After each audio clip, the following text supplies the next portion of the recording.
Nosso abraço às pessoas que estão nos acompanhando pela internet.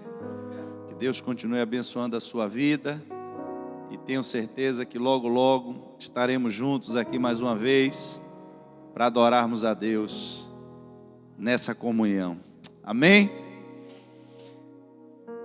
Domingo da ressurreição. Êxodo capítulo 13, versos 14 ao 16. Todos acharam? Amém. Oh, glória! A Bíblia diz assim, vou ler na Nova Versão Internacional: no futuro, quando seus filhos lhes perguntarem: que significa isso?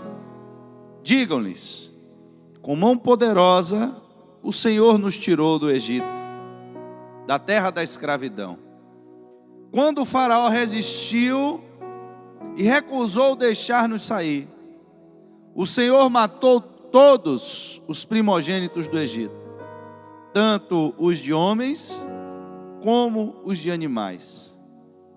Por isso, sacrificamos ao Senhor os primeiros machos de todo o ventre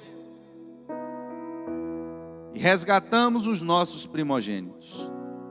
Isto será como um sinal em sua mão e símbolo em sua testa de que o Senhor nos tirou do Egito com mão poderosa. Feche seus olhos. Deus, estamos aqui na tua casa nessa noite para celebrarmos juntos esse momento específico de comunhão que o Senhor deixou para nós. Que o Senhor nessa noite esteja conosco pelo teu Espírito Santo, cumprindo, meu Deus, o que diz a tua palavra, porque estamos reunidos em teu nome. E que o Senhor nos faça entender aquilo, meu Pai, que o Senhor tem para nós nessa noite, e faça resplandecer a luz da tua palavra ao nosso entendimento, porque a tua palavra é verdadeira comida. É a comida que sustenta o nosso espírito através da fé. E é ela, Senhor, que não deixa que os nossos pés vacilem nos dias difíceis dessa caminhada. Nos edifica nessa noite pela obediência à tua palavra. Porque ainda que venham as tempestades, ainda que venham os ventos, nós não seremos derrubados. Porque os nossos fundamentos estão na obediência da tua palavra. Faz, Senhor, algo novo nessa noite em nosso meio. Traz, Deus, teu Espírito, meu Pai, de uma forma ímpar neste culto. Nos surpreenda, Pai, com a tua presença aqui de uma forma reveladora. E que o Senhor, meu Deus, continue abençoando a tua igreja, em nome de Jesus. Queridos, aqui nesse texto que nós lemos, há algumas revelações muito importantes para nós compreendermos. A Bíblia fala aqui de um tempo, e de um tempo futuro, porque Deus tinha um futuro para o seu povo. Você não está podendo tocar muito seu irmão, mas eu queria que você repetisse isso comigo nessa noite, para que isso ficasse gravado na sua memória, na memória desse momento em que nós relembramos a festa da Páscoa e o simbolismo que isso tem quando celebramos a ceia de Cristo. Mas eu queria que você entendesse comigo: Deus tem um futuro para o seu povo. Vamos repetir isso juntos? No 3, vamos lá. 1, 2, 3 e... Deus tem um futuro para o seu povo. E para o tempo do futuro, Deus tem instruções. E Ele fala de forma muito clara. Quando você estiver no tempo do futuro, eu quero que você relembre desse dia. Tem coisas do nosso passado que muitas vezes nós não gostamos de lembrar. Tem situações que nós passamos, que nós vivemos, que nós, se pudéssemos, entrávamos na nossa própria mente e deletaríamos aqueles momentos. Talvez para um povo próspero, rico, porque esse era o plano de Deus para o seu povo. para um povo forte, lembrar que um dia foi escravo, não seria a melhor opção. Talvez não fosse a melhor sugestão, mas Deus deixa claro que isso era necessário, porque quando eles lembrassem do seu passado, algo seria diferente, se apenas Deus tivesse dado uma ordem para que eles lembrassem de uma coisa ruim. Entenda, o que é que eu quero passar para você nessa noite? Quando Deus diz, eu quero que vocês lembrem do tempo da escravidão do Egito, o foco não estava simplesmente no fato deles estarem passando por tempos de angústia e tempo de aflição, mas significava que, durante aquele período, talvez mais difícil, aquele período mais difícil da história do povo, houve uma intervenção divina naquele momento. É por isso que o texto diz, no futuro, quando seus filhos lhes perguntarem o que significa isso, diga-lhes, com a mão poderosa, o Senhor nos tirou do Egito, da terra da escravidão. Aqui, queridos, o foco não está no trabalho forçado. Aqui o foco não está no sofrimento. Ele é apenas o pano de fundo para que a mão poderosa de Deus seja manifestada. Muitas vezes nós passamos, como eu disse, situações na nossa vida as quais nós não gostamos de lembrar, não gostamos de falar sobre elas, mas em um tempo futuro, Deus instrui que nós não podemos esconder aquele momento, aquele início, aonde a nossa vida já não tinha mais esperança, aonde a nossa vida já não tinha mais um rumo, aonde a nossa vida já não tinha mais uma perspectiva. Mas a mão de Deus, ela veio e interviu naquele exato momento da nossa história, para mudar a nossa história, para mudar o rumo e o curso da minha e da sua história, para nos garantir um futuro. A perspectiva é, vai haver futuro. E por que vai haver futuro? Você precisa lembrar no futuro do seu passado. Mas lembre do seu passado, não da tristeza, não da angústia, não do sofrimento, mas lembre de como Deus mudou a sua história. Lembre de como Deus mudou a sua realidade. Lembre da mão poderosa de Deus, como ela agiu em seu favor. E aí ele começa com uma revelação fantástica, porque ele começa a dizer, quando o faraó resistiu e recusou deixar-nos sair, o Senhor matou todos os primogênitos do Egito, tanto os de homens como os de animais. E é por isso que nós sacrificamos ao Senhor os primogênitos dos machos de todo o ventre e resgatamos os nossos primogênitos. Muitas vezes nós ouvimos falar da Páscoa judaica. Lembramos que naquela noite Deus determinou que fosse morto um cordeiro. O cordeiro precisava ser um primogênito, precisava ser macho, de 1 ano, e não podia ter defeito. Mas para o povo judeu havia um simbolismo maior que Deus queria que fosse conservado para o futuro. Além de quem viveu aquela noite, além de quem estava de fato escravo no Egito, na noite em que o anjo da morte passou, ele queria que no futuro, agora os descendentes daquelas pessoas conservassem na sua memória que ano após ano eles continuavam sacrificando um cordeiro, para entender que houve uma troca na noite do Egito. Eles sacrificaram um animal, eles sacrificaram o primogênito de um cordeiro, para que os seus primogênitos, é isso que o texto diz, fossem resgatados. E eles começavam a celebração da Páscoa com um sentimento de que eles mesmos estariam passando pelaquela noite no Egito. E que a morte daquele cordeiro foi uma troca, foi uma substituição pela vida de cada um dos primogênitos que foram resgatados naquela noite.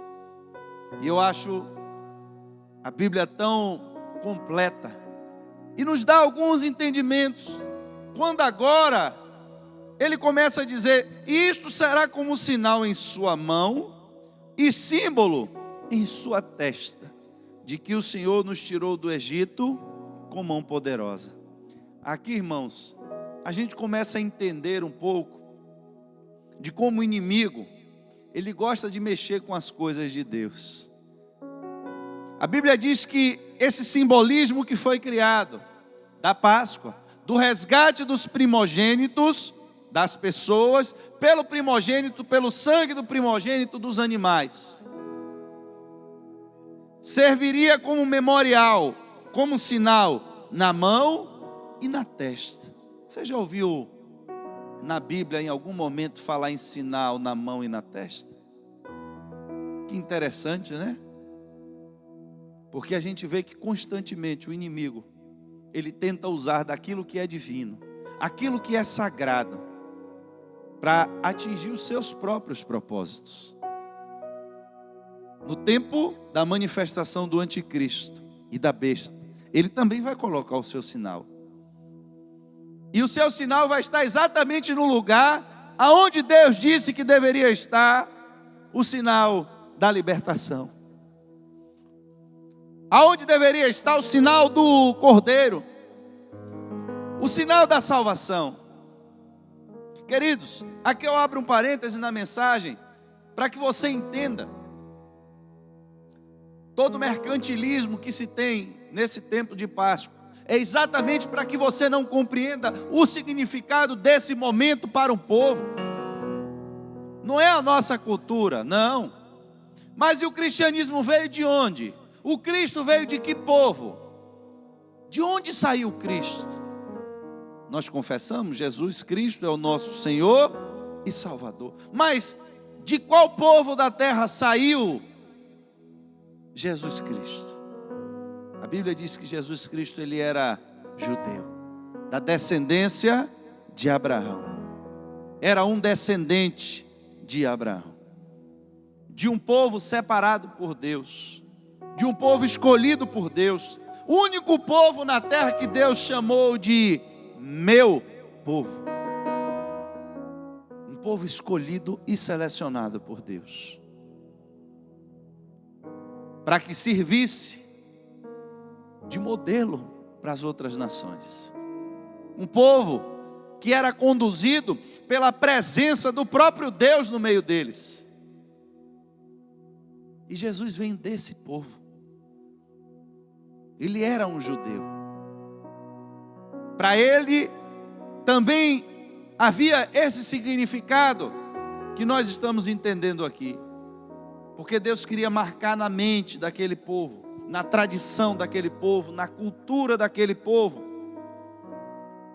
o significado do sacrifício, o significado da substituição de uma vida por outra vida. Queria mostrar e revelar o poder do sangue. Aí vem uma historinha de coelho, de chocolate, para tentar mostrar para a gente e fazer com que as nossas crianças cresçam em um país em que a predominância da religião é a religião cristã. Não é a religião evangélica, a religião cristã. A maior parte da população se diz cristã, sejam cristãos católicos, sejam cristãos evangélicos. Mas poucas são as crianças que cresceram entendendo de fato qual foi o verdadeiro significado da Páscoa. Páscoa, você não tem como não lembrar daquele bendito coelho com a cenoura na mão. Parece que sofremos uma lavagem cerebral nas nossas escolas e que de olhos vermelhos e de pelo branquinho, com um pulo bem alto, sangue de Jesus. Alguém aí virou o coelhinho da Páscoa, pintado, com uma roupinha branca, e era isso que nós aprendíamos nas escolas, foi isso que foi ensinado, foi isso que foi passado. Por quê? Por que o sinal da besta é na mão e na testa? Será que isso é também mais algum acaso? Ou será que existe uma estrutura espiritual querendo desconstruir aquilo que Deus fez? Porque, irmãos, enquanto aquele povo, aqueles que estiveram, entenda, a celebração da Páscoa agora virou uma cerimônia que precisava ser celebrada por todas as gerações que vieram depois, mas nem todos estiveram no Egito. Os que vieram depois não estavam lá, mas continuaram celebrando, rememorando aquele momento. A Bíblia diz que Cristo ele morreu uma única vez, mas assim também nós que não estávamos lá no dia da sua crucificação, celebramos a nossa ceia como se estivéssemos vivendo mais uma vez aquele momento libertador para nós.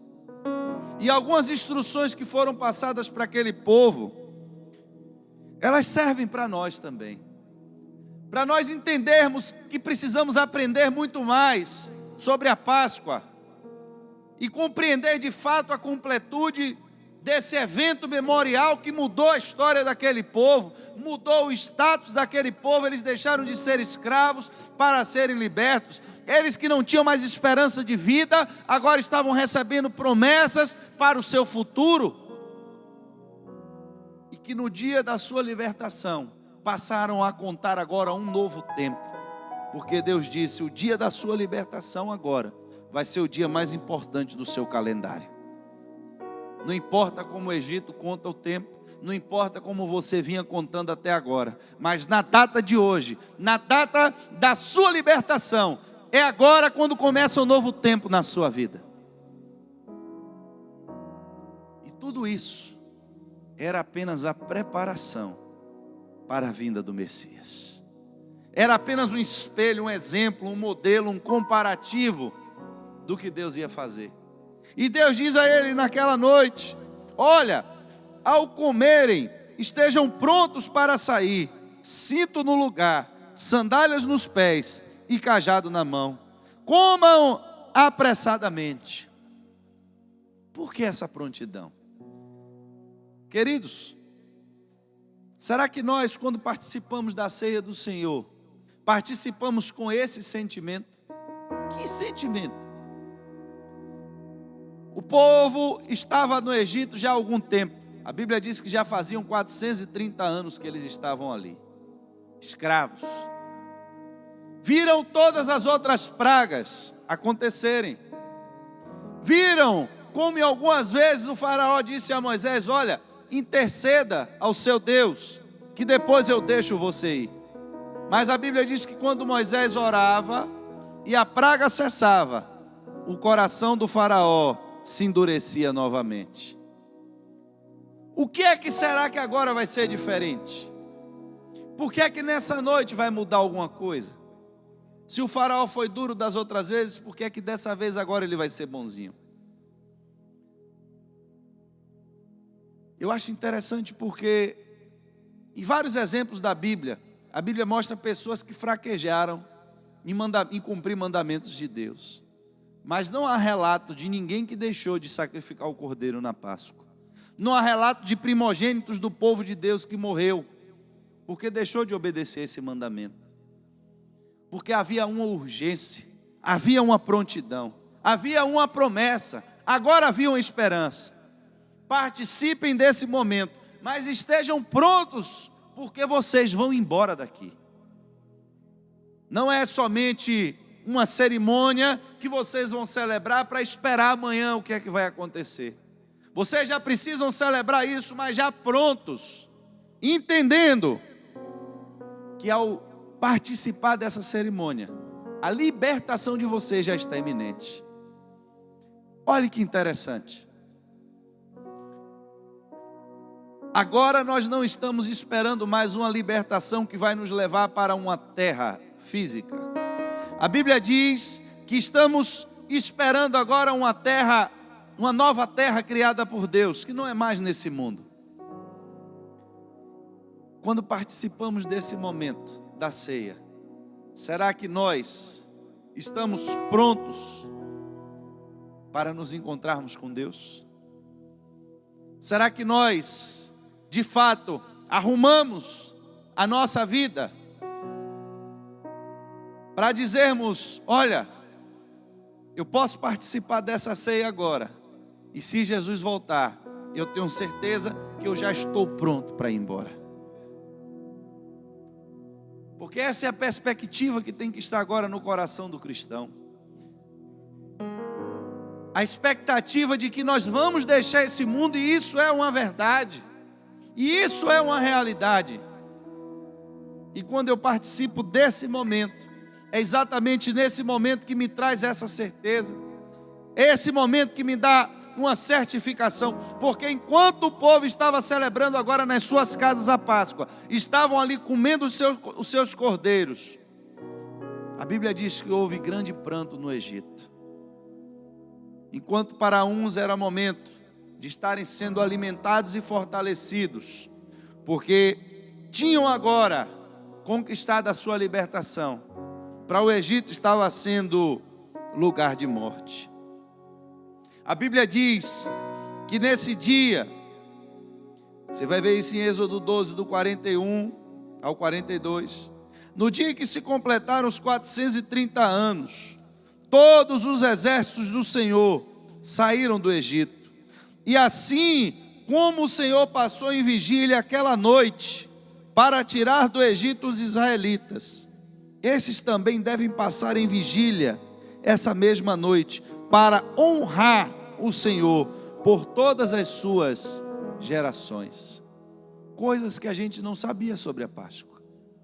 Por que é que devemos celebrar a Páscoa? Por que é que os judeus durante muito tempo celebraram a Páscoa judaica? Porque assim como a Bíblia diz, Deus passou aquela noite para libertar o povo, eles tinham que agora passar aquela noite lembrando para honrar o Senhor. A Bíblia diz que Jesus estava celebrando a ceia naquela noite com seus discípulos. E quando ele partiu o pão e tomou o cálice, ele pediu algo aos seus discípulos. Ele disse: eu quero que vocês façam isso em memória de mim. Preste atenção, queridos.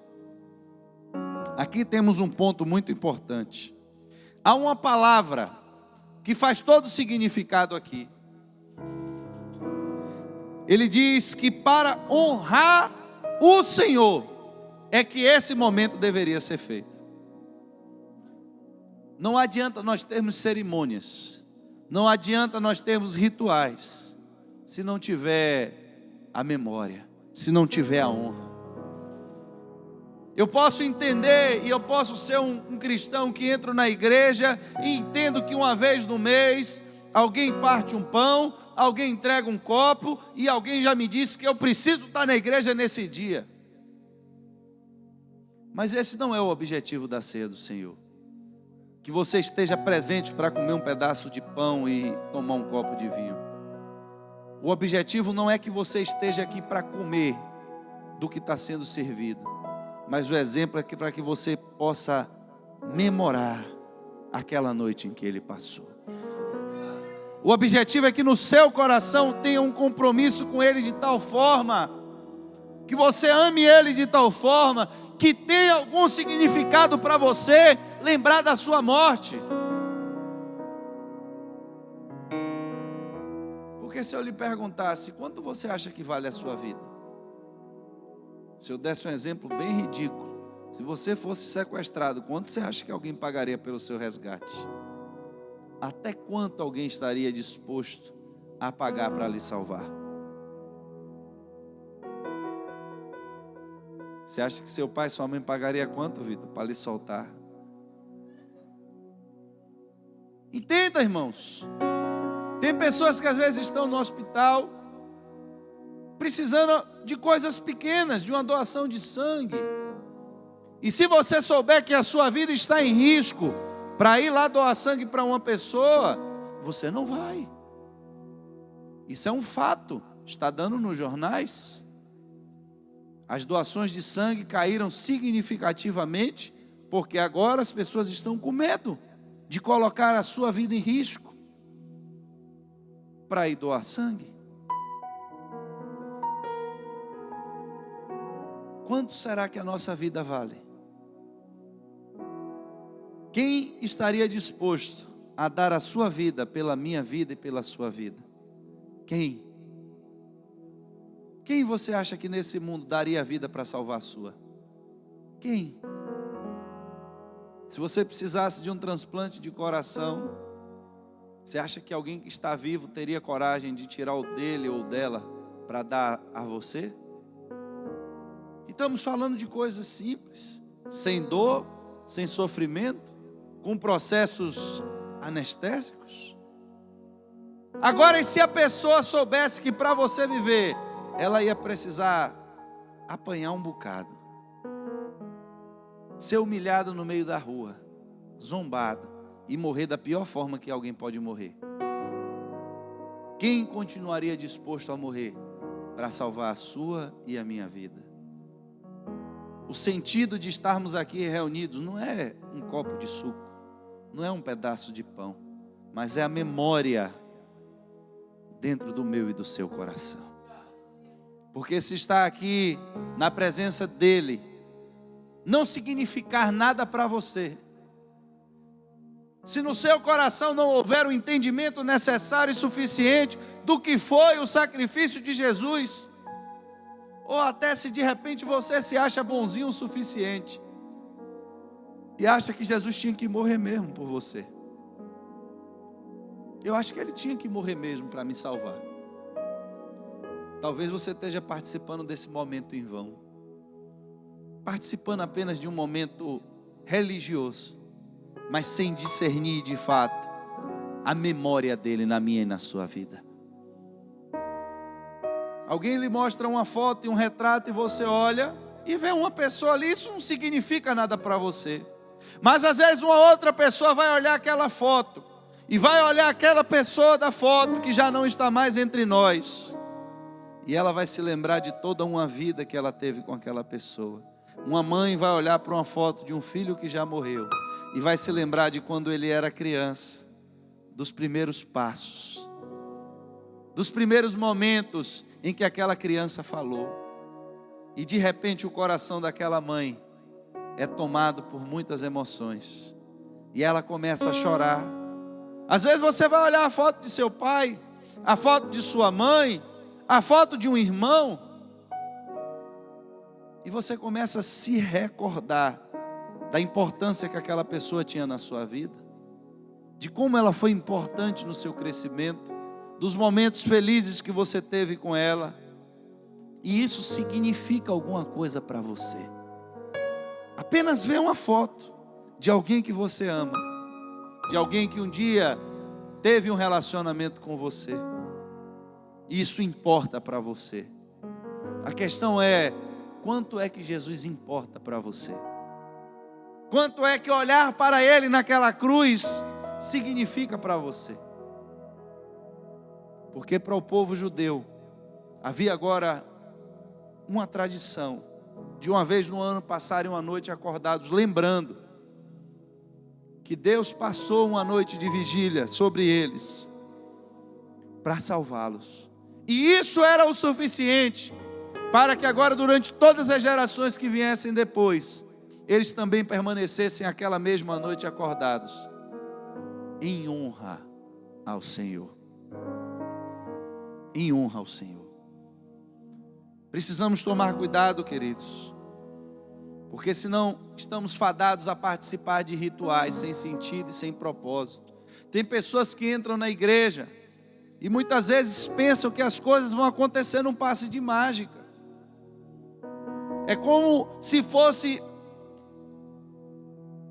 ir no médico e o médico chega e lhe dá um remédio, e você só precisa tomar aquele remédio e você vai ficar bom. Mas você não precisa ter relacionamento com aquele médico, você não precisa conhecer quem ele é. E tem muita gente que vem na igreja porque quer que Jesus dê um problema, dê uma solução no problema dele, resolva a vida dele. Ele tem algo na vida dele que ele não consegue lidar, ele não consegue controlar, ele já tentou, ele já se esforçou, mas não consegue.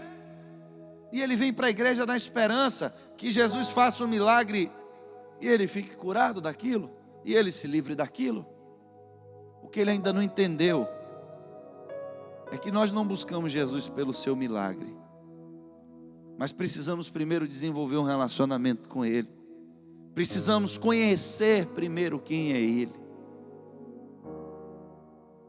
Precisamos identificar de fato quem é Jesus. Porque tem gente que só quer receber o que Ele tem para dar,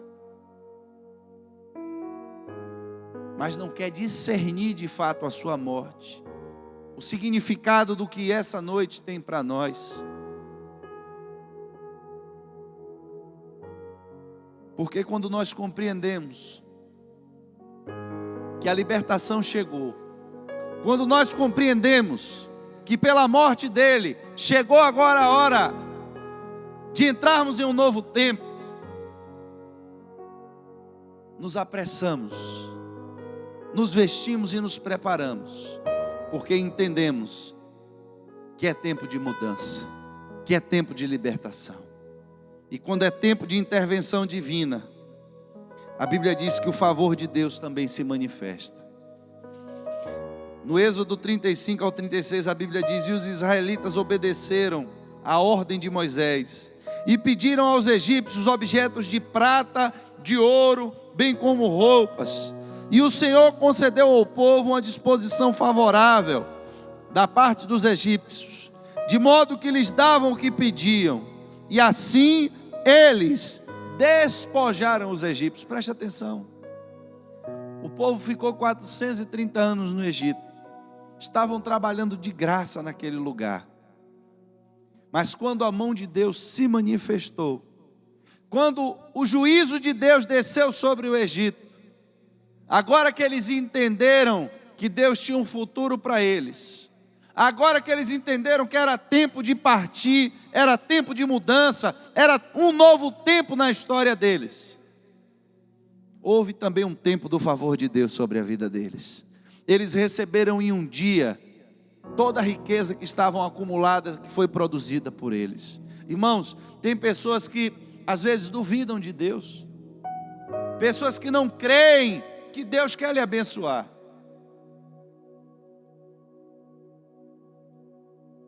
Elas duvidam do poder e da capacidade de Deus. Mas quando Deus quer mudar a história de alguém, isso só precisa de uma noite para acontecer. Esse povo foi dormir escravo e acordou liberto. Eles foram dormir pobres e acordaram ricos. Mas agora eles tinham uma história para frente. Eles tinham agora que levar um conhecimento adiante. Eles tinham uma estrutura que precisava agora ser mantida em testemunho aquilo que Deus tinha feito na vida deles. E aqui estamos nós, diante da mesa do testemunho do Senhor. Porque a Bíblia diz, em Lucas 22, você encontra isso, do verso 13 em diante. Jesus manda os seus discípulos procurarem um lugar para celebrar essa Páscoa. A Páscoa que simbolizava a morte do primogênito dos animais, em substituição dos primogênitos dos seus filhos. Aquilo que era um sinal para eles, da intervenção divina que com mão poderosa os tirou do Egito. Agora, Jesus chama os seus discípulos, e eles prepararam a Páscoa do Senhor. E a Bíblia diz que quando chegou a hora, Jesus e os seus apóstolos reclinaram-se à mesa, e disse-lhes: desejei ansiosamente comer essa Páscoa com vocês, antes de sofrer. Pois eu digo eu não comerei dela novamente, até que se cumpra no reino de Deus. E recebendo um cálice, ele deu graças e disse: tomem isso e partilhem uns com os outros, pois eu digo que não beberei outra vez do fruto da videira, até que venha o reino de Deus. E tomando o pão, deu graças e partiu e deu aos discípulos, dizendo: esse é o meu corpo dado em favor de vocês. E aqui está o segredo: façam isso em memória de mim.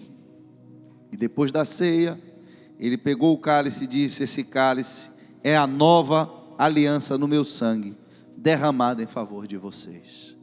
Nós não estamos aqui nessa noite, queridos, para matar mais nenhum cordeiro.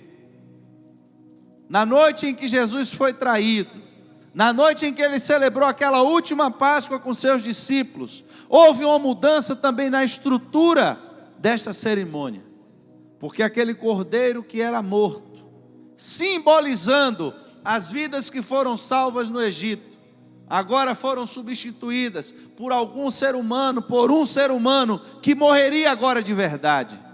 Mas assim como eles criam e repetiam ano a ano, que um dia no Egito, o sangue do animal primogênito salvou os primogênitos daquelas pessoas, agora a fé deles estava voltada para que o sangue de um homem puro, um homem que morreu e viveu nessa terra sem nenhum pecado, seria capaz de nos livrar da morte.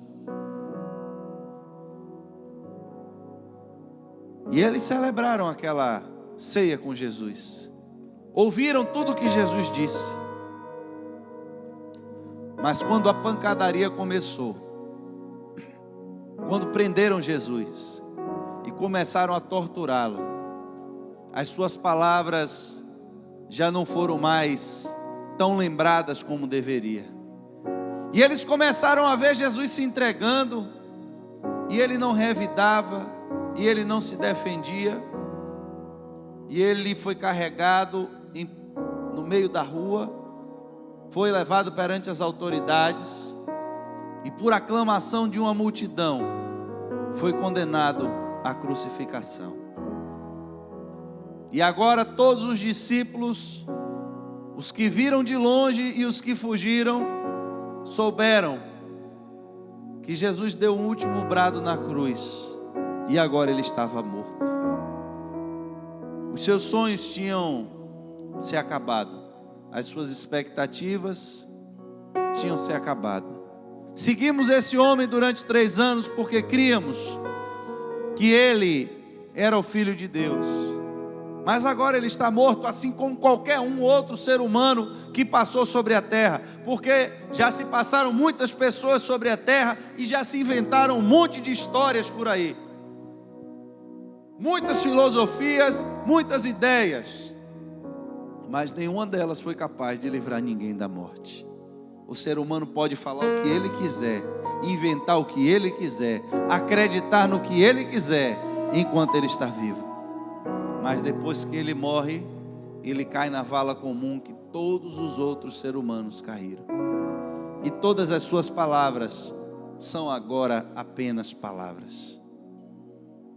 Então os discípulos lá, preocupados agora em pegar o corpo morto de Jesus, mas eles não encontraram o corpo de Jesus no sepulcro, porque ele tinha ressuscitado dos mortos. Glória a Deus. Aleluia. E eu vou voltar para o princípio para que você entenda algo. Quando nós estamos celebrando isso aqui, eu disse que nós não gostamos de voltar para pontos do nosso passado, de dor, de tristeza e de sofrimento. Não gostamos, irmãos. Mas quando a Páscoa foi determinada agora como celebração para o futuro, Deus disse: vocês vão ter que se lembrar do tempo da escravidão. Não tem jeito, porque é lembrando do tempo da escravidão que vocês vão dar testemunho da mão poderosa do Senhor que livrou vocês.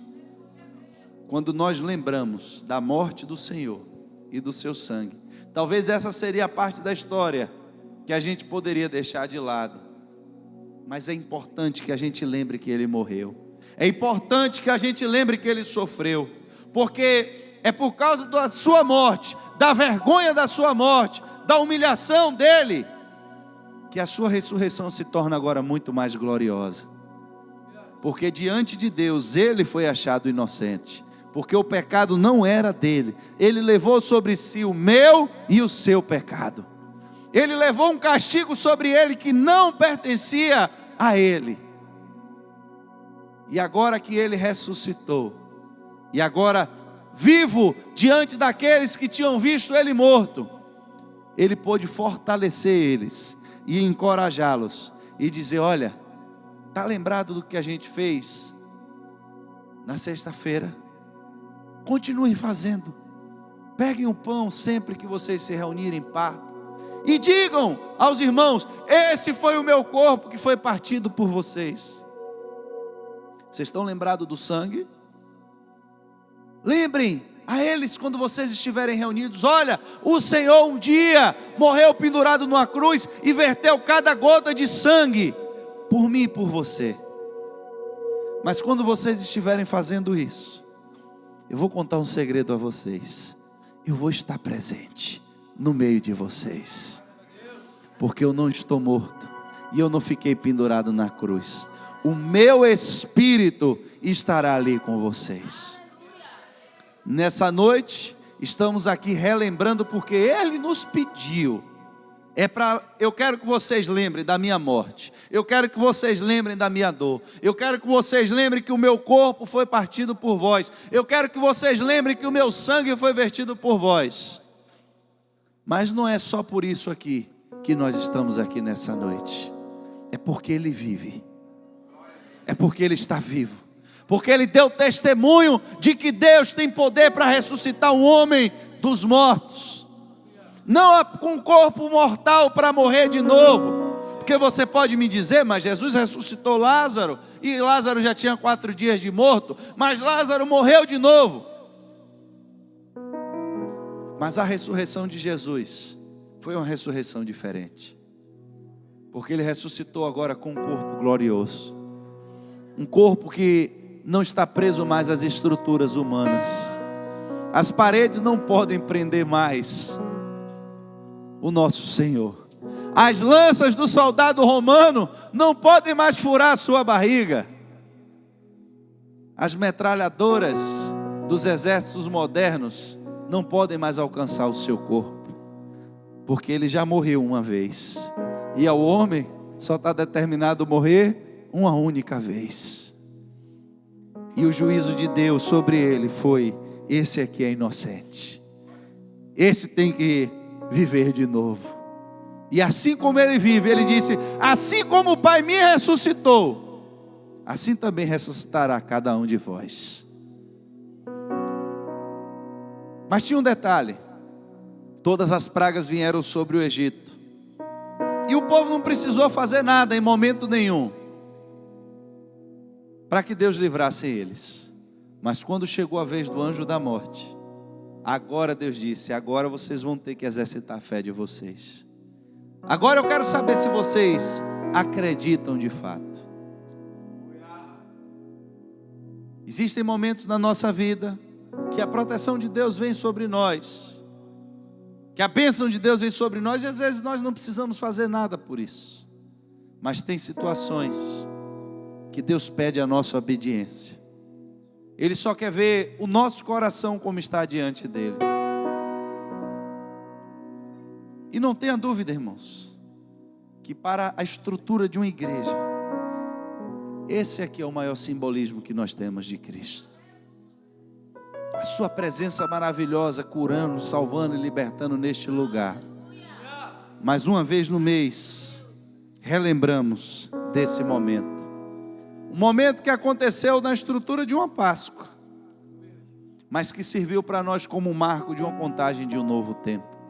E agora eu bebo o vinho e como o pão, mas compreendendo que essa estrutura aqui não é apenas uma estrutura física, mas muito mais importante do que o físico que está diante de mim, foi aquela estrutura espiritual que se manifestou lá no Calvário, no Monte da Caveira.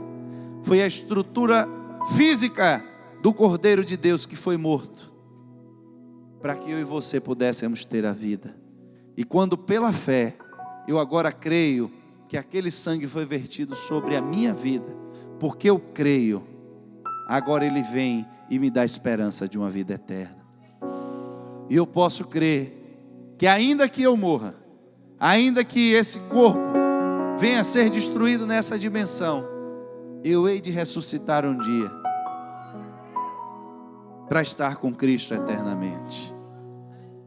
O mar vai ter que dar conta dos seus mortos, a terra vai ter que dar conta dos seus mortos. Eu não sei onde é que eu vou estar no dia que Ele voltar, mas uma esperança também tenho, porque o apóstolo Paulo nos disse que se nós estivéssemos vivos, seríamos transformados, sem nem ter passado pela morte, para viver com Ele eternamente nos ares. Eu queria que você ficasse de pé nessa noite. Eu queria que você entendesse nessa noite que muito mais do que receber um pedaço de pão, muito mais do que receber um pedaço de vinho, um copo de vinho, é importante que você tenha na sua memória o que esse momento representa, o que de fato Cristo é para você todos os outros dias da semana. Qual a importância que a presença dEle tem para você todos os outros dias do mês. Não é só o dia da Santa Ceia que é importante. Não é só o dia de vir pegar o copo e comer um pedaço do pão que é importante. O importante não é a mesa. O importante é o que simboliza essa mesa e a quem ela se refere. E se isso não importa para você, e se Cristo não importa para você, e se você passa o mês todo se esquecendo dele, não é um pedaço de pão e um copo de vinho que vai fazer com que isso mude alguma coisa na sua estrutura. Porque uma coisa eu lhe garanto, esse pão não vai virar aqui carne de verdade. E esse suco não vai virar sangue de verdade. É pela fé que nós cremos que esse pão, assim como ele vai ser rasgado, lembramos que o corpo dele um dia foi rasgado. Assim como cada uva teve que ter a sua estrutura totalmente quebrada, dilacerada, pisada, esmagada, para que você pudesse agora ingerir o suco que traz nutrientes para o seu corpo físico. O trigo teve que ser moído, pisado, para que desse o pó, e do pó você fizesse a farinha, para fazer o pão. Ele também teve o seu corpo pisado, para que pudesse ser verdadeira comida. E teve que ter o seu corpo totalmente esmagado, para que eu vertesse todo o seu sangue, para que o seu espírito pudesse agora ser reconciliado com o Espírito de Deus.